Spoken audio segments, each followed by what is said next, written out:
You can create some shapes in Illustrator using the analogous colors that you've just created from the folder.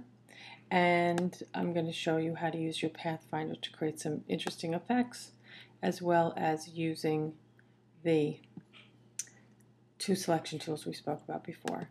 So the first thing I'm going to do is just sort of randomly create a pattern 6.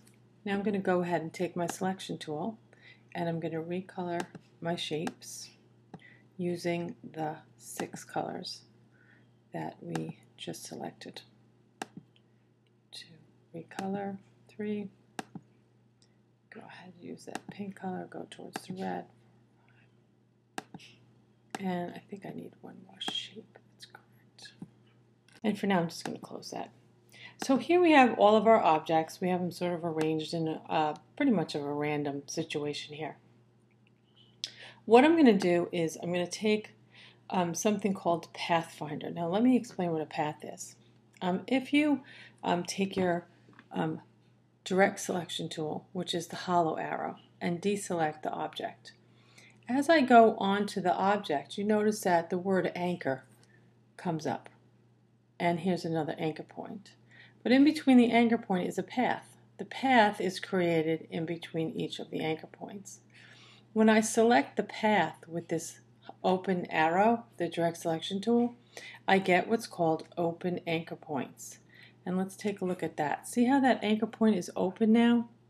If I switch back to my other selection tool and click on the object, I notice that these anchor points are closed, but I can manipulate them this way. Okay, I can manipulate this. It's letting me reshape the object. But the actual anchor points are not going to be open for me to manipulate in this way. So check this out. See how they're closed like this? I have them chosen with the other selection tool. Well, we click off that with this direct selection tool, and I click on the path, and voila, now my anchor points are open. When you have open anchor points, you have things that stick out of them called direction lines. If I click on this anchor point, I get a direction line. If I click in the middle of the object and hold it down, I can drag it, and now my anchor points are closed again. So you have to deselect the object and click on it again in order to get these open anchor points. So keep that in mind. You can now go in and manipulate some of your shapes if you like by selecting them with the direct selection tool. Again, if I switch to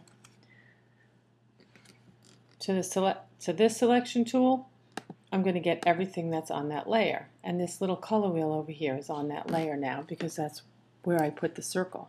So that's why I have this giant bounding box here. But if I click off the object and go to my regular selection tool, I notice that I have closed anchor points again. The only thing I can do with this object now is manipulate it this way, move it around. If I click off the object, I have to get on the path. You see the path? And then I can manipulate the object by dragging the anchor points or dragging these little handles that will bend and manipulate the path. So I'm just going to go ahead and leave it like this. But what we're going to do here is we're going to select all the objects. I'm going to go ahead and move this color wheel to a different layer and delete it.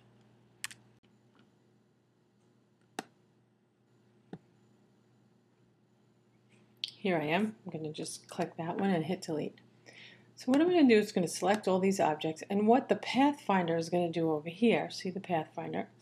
The Pathfinder has all these different little symbols here. There's unite, there's minus back, minus front, intersect, exclude, and all these other ones here that we're going to talk about at a later time.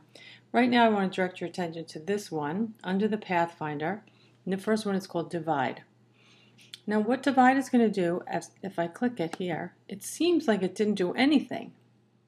But as I switch back to my direct selection tool A, deselect the objects, I can now move the different sections. So what the divide filter did, what the divide Pathfinder did, was it gave me all of these different sections. It cut through every single path. So there's another path. Maybe I'll just delete that little one in there. I select it and I hit delete. See that? I can take this path out, this shape out now, and move it independently of everything else. I can take this piece of the star and I can take that out, because what it did was it used the paths to sort of knife through and cut through all of these flat shapes.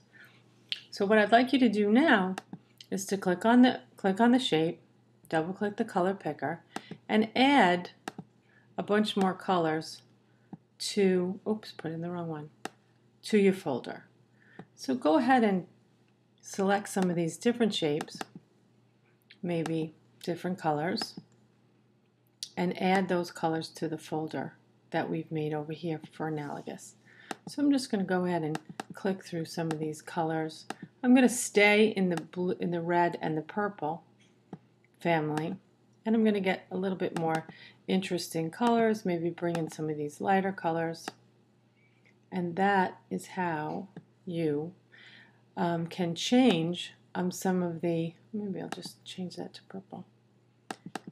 Change some of the shapes that you've created. Now this is a really powerful tool, this Pathfinder tool, and it will enable us to create some really interesting designs later on in the class. So once you get all of this finished to your satisfaction, and I'm keeping this deliberately random. I'm not giving you any kind of principles of design to go by right now, because we're going to talk a lot about that later. So let me just leave this nice little arrangement here. Now I'm going to show you how to duplicate and rotate. So what we're going to do first is we're going to take our selection tool, select the whole shape, hold the shift key, and I'm going to make a real tiny one right up there. Now I like to duplicate this, and the way to duplicate that is to hold the Alt Option key, which is next to the Commands key. So when you have the Move tool in your hand and you hold the Alt Option key, you can drag that shape, and I'll use these little green lines that pop up to align my shapes.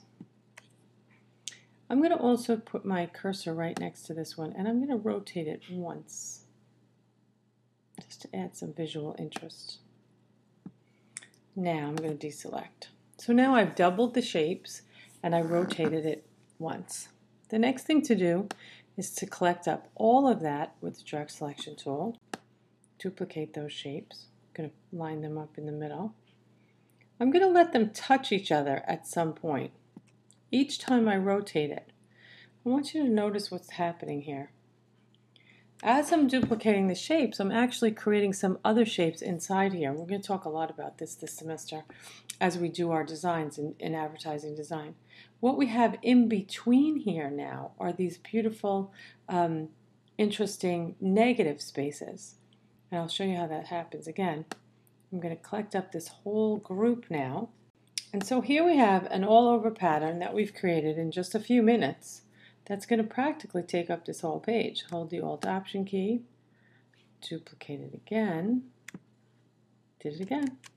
You have to drag with the Alt Option key and then let go of the mouse before you let go of the Alt Option key. And I did it again. Drag it, let go of the mouse, and then let go of the Alt key. I'm going to nudge it up just one little bit.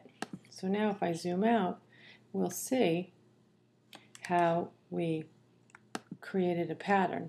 Now what I'd like you to do with this pattern, you guys can continue this, what I'd like you to do with this pattern, I'm going to select all, that's Edit, Select All, go back to my tool.